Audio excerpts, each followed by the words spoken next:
Vamos a hablar de la terminación de contratos de obra, más que nada el tema de la arbitrariedad versus el debido proceso. Y claro, este es un tema súper interesante porque prácticamente está de moda hoy, ¿sí? Algunos casos que hemos tenido van por ese lado y muchos contratistas están siendo afectados.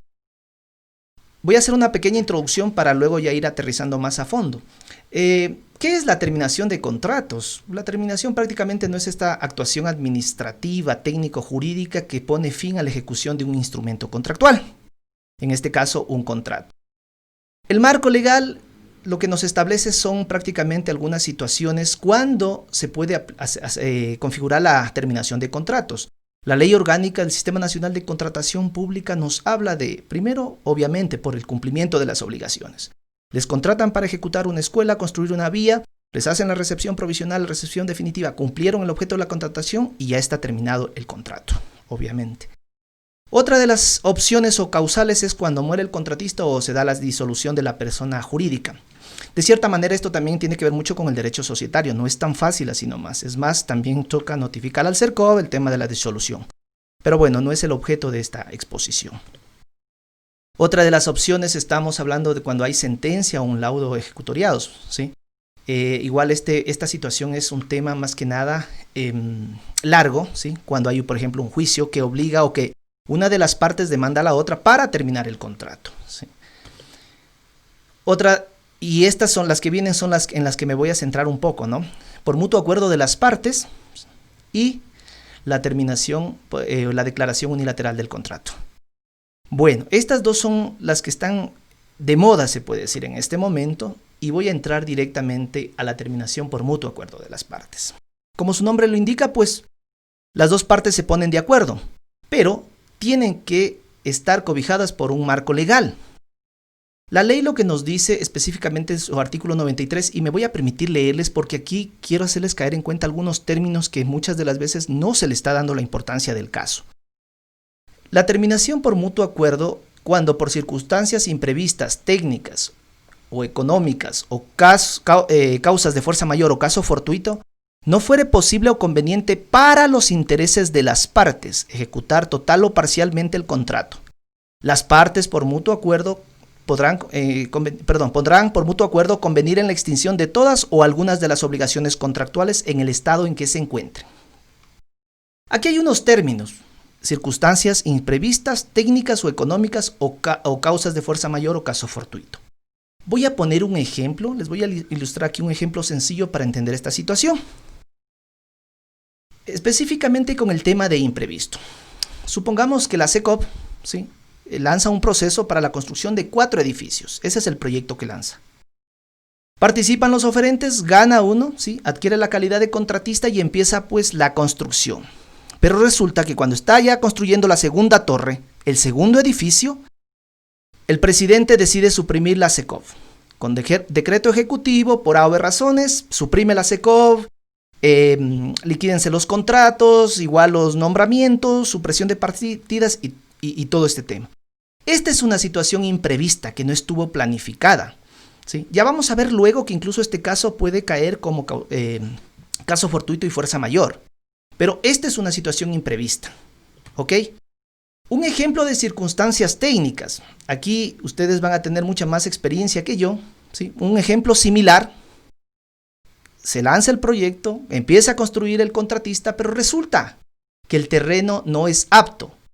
Se me ocurre, arcillas expansivas, una falla geológica o a lo mejor el terreno es de otro propietario. Y eso, he tenido muchísimos ejemplos de eso en la vida real.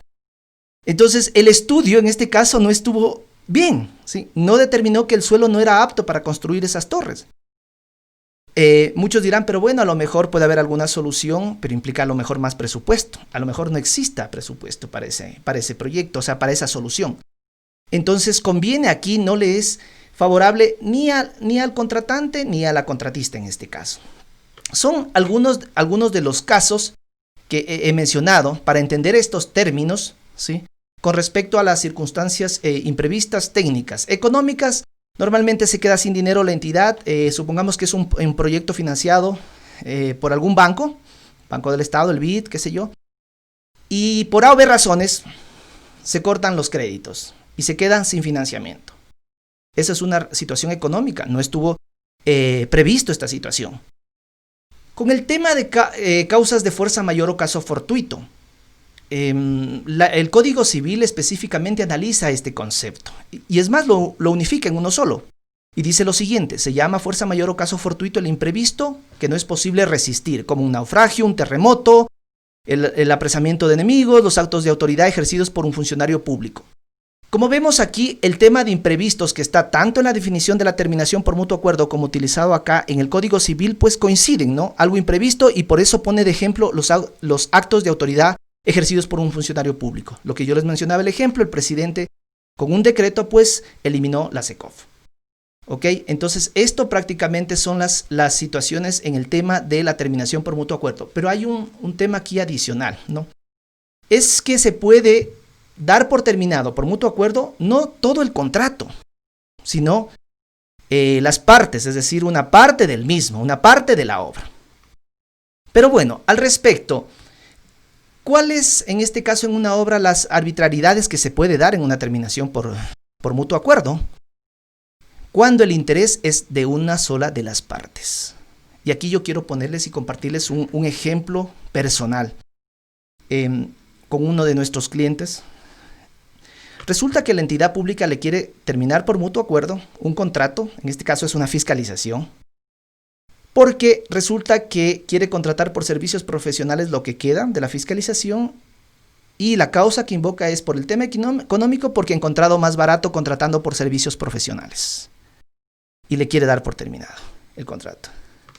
Claro, yo cuando leo eso primero le van a hacer meter, como se dice coloquialmente, las cuatro patitas a la máxima autoridad. Contratar fiscalización por servicios profesionales, la consultoría va incluso más allá. Y ustedes lo saben, tienen una responsabilidad que va más allá de una recepción definitiva. No tiene sentido. Y segundo, es como que si en este momento yo le decía a uno de los servidores, venga alguien, ¿sabe qué? ¿Usted cuánto está ganando? $2,000. Perfecto, yo le ofrezco mi trabajo en 1,000, bótele y contráteme. ¿Sí? Esa es una arbitrariedad. Claro, ya vamos a ver luego cuál es la forma que normalmente estaría utilizando la administración pública para presionarles a firmar esta acta. Algún ingeniero mencionó justamente de que les pasan a veces estos documentos redactados tal cual como quieren que firme y prácticamente los contratistas, los constructores no tienen opción a nada. O sea, y eso no debe ser así. Es más, les recomiendo, si ustedes tienen que poner algo, pueden ponerlo, están en su derecho, porque es un acuerdo entre las partes, no están obligados a eso. Déjenlo por escrito.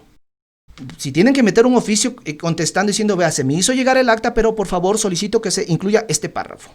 Por ejemplo, el cálculo de las multas. Y claro, resulta que ya les ponen las multas e incluso muchas de las veces ni siquiera les han notificado, sino que firmen en el acta de terminación. Pero bueno. La arbitrariedad que les decía, pues cuando es una de las partes no debe ser así, sino tiene que ser de las dos partes en este caso. Aquí yo quiero comentarles algo más y un ejemplo en el servicio público que lo viví cuando tuve la oportunidad de laborar en el sector público.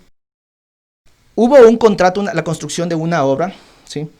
Y resulta que ya entran a participar una menor cuantía. Entran a participar como 10 constructores, de los cuales 9 clasifican. Como ustedes saben, en menor cuantía luego viene el sorteo y gana un ingeniero. Firmó el contrato y resulta que en la primera semana, yo estaba de asesor de un director, en la primera semana se acerca uno de los técnicos que hizo el estudio y me dice, ingeniero, ahí todavía no era abogado, ingeniero, dice, vengo a hablar, estoy con un problema muy serio. Le digo, ¿qué está pasando? Dice, me equivoqué, digité mal los términos de referencia al presupuesto. Le digo, ¿y dónde se equivocó? Y me muestra. No eran 1,000 metros cuadrados, sino eran 10,000 metros cuadrados. Claro, yo entré en preocupación, le digo, pero bueno, solucionémoslo con un contrato complementario. No, ingeniero, esto se triplica, o sea, no encajaba por ningún lado los montos establecidos en aquel momento. Peor ahora, que incluso se supone que bajaron. En ese contexto, como servidor público, ¿qué es lo que suelen hacer? O sea, hay una actitud que no la comparto y en muchos de los casos no la entiendo, como que da un poder al servidor público y eso no debe de ser así. Entonces me tocó personalmente llamarle al ingeniero. O sea, primero pedirle las disculpas y comentarle lo que ha sucedido para que él entienda. O sea, y acepta esta situación que tampoco le beneficia a él. ¿Por qué razón? Porque no le iba a poder pagar, así decidamos seguir este asunto. Meternos a un convenio de pago, los convenios de pago son auditados. Entonces, claro, y obviamente ahí hay un derecho que él adquirió porque él ganó legalmente ese contrato. Pero yo creo que cuando digo se habla con la persona, se habla transparentemente, él entendió, ¿sí? Y terminamos el contrato unilateralmente. Y a pesar de que en la terminación unilateral ya vamos a ver que no se puede, incluso él ya no puede participar luego en la siguiente fase. O sea, si yo, mejor dicho, si vuelvo a contratar el mismo objeto, que es lo que pasó, él ya no puede participar. Si participa, toca descalificarlo. Entonces, él aceptó y yo le dije, vea, ingeniero, lo que sí le garantizo es que en todos los procesos adicionales que usted participe, nadie le va a descalificar ilegalmente. Si usted tiene algún inconveniente, venga y converse conmigo, que yo personalmente entro a revisar a ver qué ha pasado. Y lo que es la vida, el ingeniero aceptó y ya después de algunos meses ganó una cotización. Cosa que nunca había ganado en ese gobierno provincial, me comentó un ingeniero. Pero bueno, ok. En todo caso, eso lo pongo como ejemplo porque debe haber una conveniencia para ambas partes. No solo para una, sino para ambas partes. La situación de la arbitrariedad también se da en la exclusión de derechos. A ver, aquí hay que tener en cuenta algo, ¿sí? Que la ley establece que si se llega a configurar la terminación por mutuo acuerdo, no significa que haya renuncia a los derechos causados o adquiridos en favor de las partes. En este caso, el derecho al trabajo. Si ustedes ya avanzaron a construir una torre, tienen que pagarles, así sea terminación por mutuo acuerdo, dependiendo de las circunstancias. Y claro, muchos ingenieros ceden, porque incluso supongamos que hubo un error y que a lo mejor fue la entidad específicamente, a lo mejor incluso el pago de las garantías, de las pólizas. Hay que manifestarlo y si no están de acuerdo, pues no la firmen. Preferible que les hagan la terminación unilateral y ustedes pueden impugnar ese acto. Claro, va a depender mucho también del monto y eso es lo que, de acuerdo a lo que he conversado con muchos ingenieros, porque he trabajado con algunos ingenieros en la administración pública, tienen una mentalidad a veces de no pelearse con la autoridad o no meter cartas. Porque incluso los servidores dicen, no se preocupe, no ponga carta, ya vemos cómo le solucionamos. Señores, no es así. Y recién tuve una reunión con unos servidores públicos, decían, no, lo que pasa es que nosotros actuamos de buena fe. Ingeniero, no es actuar de mala fe el meter una carta y decir, sabe que no estoy de acuerdo con esto. En ningún momento se le está faltando el respeto. ¿Sí? Entonces, este es el asunto. O sea, hay grandes situaciones de estas arbitrariedades que se dan porque ustedes, ingenieros, lo permiten. Y hay que hacer mea culpa. Entonces dejamos pasar, decimos a veces, no, es que lo que pasa es que no me quiero pelear con la autoridad y todo. O sea, no se trata de pelear. ¿Sí? Hay cosas que muy educadamente, muy gentilmente se pueden expresar en un documento. Otra situación que hay que tomar en cuenta aquí, en la terminación por mutuo acuerdo, es que la entidad, pues lo que les había mencionado, no podrá celebrar contratos con el mismo contratista. Aquí sí es claro. Es decir, ya se le termina por mutuo acuerdo, tendrá que lanzar el proceso, pero ya no puede firmar. Y aquí les doy un secretito, un poco, digámoslo así. Resulta que si bien es cierto, la ley dice esto, pero a veces varía el objeto. Porque inicialmente, si nos vamos a hilar fino, dice, no podrá celebrar el contrato con el mismo contratista con el mismo objeto de contratación. Yo contraté 4 torres. Resulta que después lanzo una torre. Ya no es el mismo objeto de la contratación. Este es una falencia que tiene la ley. O sea, si ya me voy a pelear, entre comillas, tranquilamente me pudiera invitar para esa parte que falta. Otra cosa es que se dé la terminación al inicio de la obra, ingenieros, que no ejecutaron nada y prácticamente es el mismo objeto de la contratación. Pero si ustedes ya avanzaron, lastimosamente la ley no prevé ese tema. Solo dice que con el mismo objeto de la contratación, no va a tener el mismo objeto de la contratación. Algo va a variar, terminación, complemento, construcción o de la torre faltante, qué sé yo, pero no va a ser, si nos vamos a hilar fino, no va a ser el mismo objeto de la contratación. Bueno, ¿cuándo es recomendable formalizar la terminación por mutuo acuerdo parcial? Que casi he visto que nadie la pide. Y yo les digo algo, a ver, ¿cuándo yo recomendaría en mi experiencia que deben formalizar y pedir? Si ustedes ya saben que no van a ejecutar algo, formalícenla. Acuérdense que están pagando ustedes una garantía por un monto total del contrato, una cotización, una lesión. Entonces, en el momento que ustedes hacen esta terminación por esta parte, es decir, no voy a ejecutar esto, el monto ya baja, pues, y va a ser menor. Es más, incluso las multas Recordemos que hasta ahora, y no es novedad, que muchos servidores públicos están aplicando las multas con respecto al monto total del contrato y siguen con esa idea. Entonces, por lo menos para pelear incluso por algo menor. En todo caso, yo siempre recomiendo esto. Si ya saben que no van a hacer algo, formalicen esa terminación por mutuo acuerdo de esa parte. A eso se refiere justamente este asunto de lo parcial. ¿Ok? Bueno, vamos entrando a lo que es la terminación unilateral, en este caso activada por la entidad contratante. La ley establece algunas situaciones, ¿no? Algunas causales, y lo primero que hay que entender es que estas causales no son obligatorias, no son imperativas, sino son potestativas, ¿sí? Son permisivas. Dice, la entidad contratante podrá, no es deberá. Eso es lo primero que hay que tener en cuenta en este sentido. Por incumplimiento del contratista, claro, hay un riesgo. Y existe una lógica. Recordemos que cuando ustedes participan, no se califican los índices financieros. Es decir, ustedes, los contratistas, pueden estar hecho pedazos, entre comillas, económicamente, pero pueden tranquilamente ganar un contrato. Esa es una relación, o sea, por eso es la cláusula potestativa, podrá. Por quiebra o insolvencia del contratista, ¿sí? Obviamente, ¿sí? También podrá. Si el valor de las multas supera el monto de la garantía de fiel cumplimiento del contrato, hablemos que en este caso es el 5%, ustedes lo conocen más que nadie. Mucho cuidado aquí, no se trata de que en los contratos que haya garantía de fiel cumplimiento, recordemos que en la menor cuantía no hay esta garantía, ¿sí? Simplemente este es un umbral que establece la ley para poder aplicar esta terminación, si superan este monto, es decir, el 5% en este caso que corresponde a la garantía de fiel cumplimiento del contrato. Por suspensión de los trabajos, por decisión del contratista por más de 60 días sin que medie fuerza mayor o caso fortuito.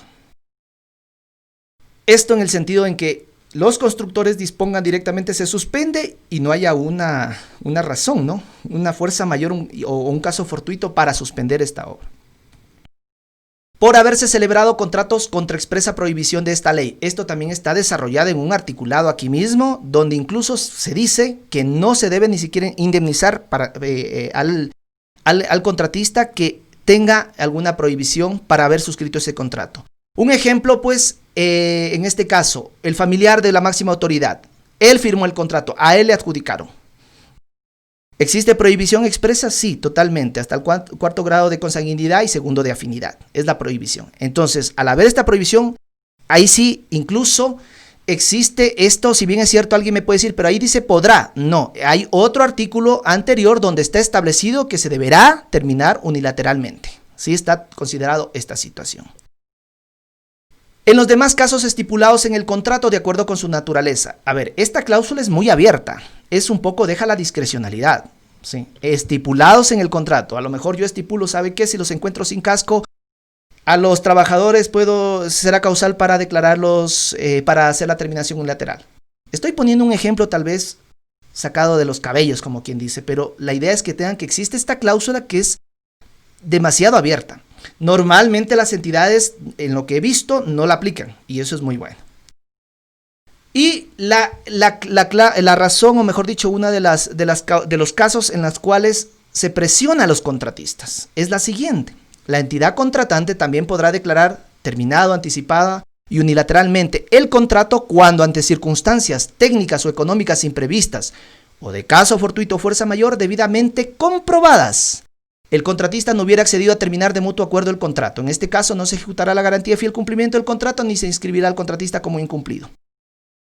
Aquí hay que tener en cuenta algo. Aquí prácticamente la parte inicial, las tres primeras líneas, es la copia textual de la terminación por mutuo acuerdo.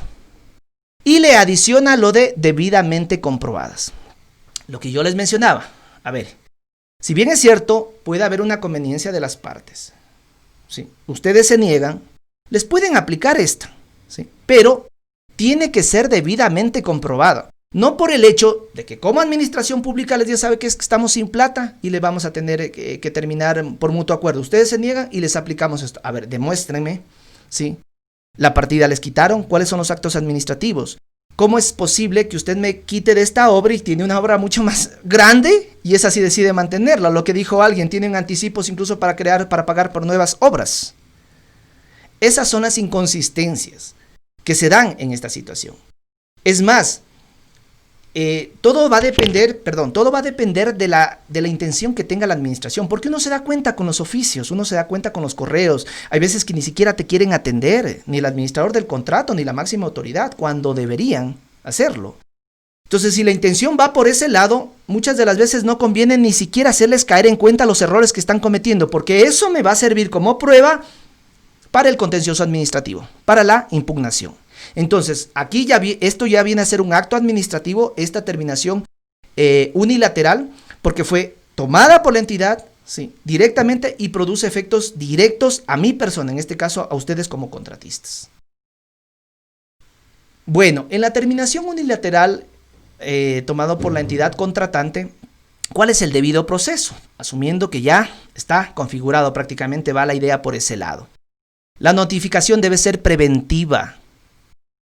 Tienen que darles 10 días término, es decir, 10 días laborables. Por ende, es súper importante, constructores, y me permito darles, porque muchos ya deben tener un bagaje impresionante de conocimientos y de experiencias. Cuando salga un decreto que dan vacaciones a nivel nacional, por Dios, guárdenselo, pónganlo en la nube, ténganlo por ahí, envíenselo al correo. Eso les va a servir para contabilizar luego, incluso porque con esto a veces se tumba multas. Personalmente lo he hecho. Entonces hay que tener mucho cuidado. Son 10 días término. Así el plazo del contrato esté en días plazo, ¿no? Estos son días término. Y es una notificación preventiva. En este contexto, esta notificación debe tener 2 informes, el técnico y el económico, donde se visualice primero los cumplimientos, qué han hecho los constructores, qué ha hecho la entidad contratante, ha pagado tal planilla, no ha pagado, todo debe estar allí. Y esta notificación a su vez debe señalar específicamente cuál es el incumplimiento. Recién a un constructor me mostraba que la notificación era cuántos días ha incumplido, pero no le decían ni el monto, sino que van a aplicar la cláusula tal. Digo, a ver, la notificación tiene que decirte desde qué día hasta qué día, ¿sí? ¿Cuál es el monto? ¿Cómo calculaste el monto? ¿Cuánto te van a aplicar diario? ¿Estás de acuerdo con eso? ¿Sí? Hasta ahora, como les digo, se mantienen muchos que porque es el primer producto, les aplican todo el monto del contrato. Incluso cuando el primer producto tiene subproductos. Y no debe ser así. Es más, también les adelanto algo más. Si ustedes estipularon o el contrato estipula recepciones parciales y hay un cronograma valorado, están hechos, porque la multa no les deben aplicar ni siquiera por los siguientes productos, sino solo por esa parte del cronograma. Si son 4 edificios, 4 actas de recepción, 3 parciales y una provisional. Si incumplo aquí, no me pueden aplicar la multa por los otros 3, sino por este.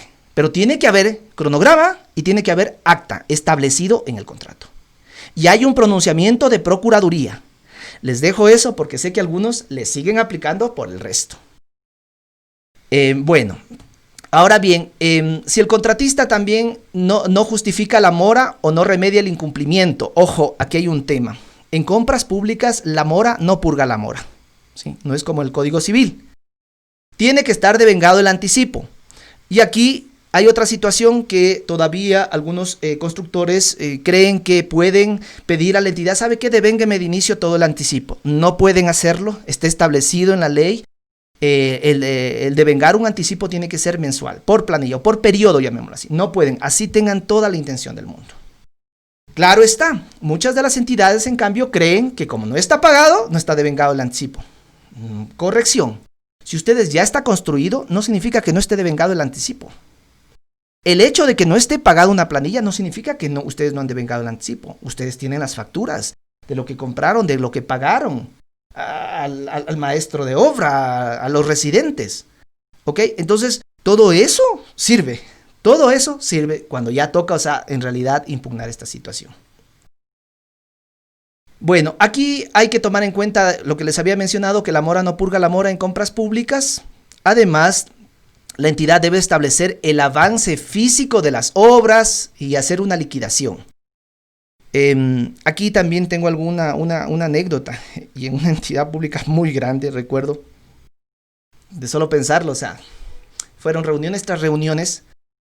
Querían, o sea, y esto fue un estudio de obra, querían aplicarle la multa, era de una consultoría de 50,000, que por multas ellos sacaban casi $900,000 de multa. Casi $900.000 multa. Primero, una barbaridad. Y segundo, les querían aplicar la multa y no les querían pagar los productos. Entonces yo les decía, oiga, pero si yo, ¿les sirvió los planos? Sí, claro. Pero es que ¿cómo le vamos a pagar si no cumplió el objeto de la contratación? Señores, está este artículo. Y eran abogados, por cierto.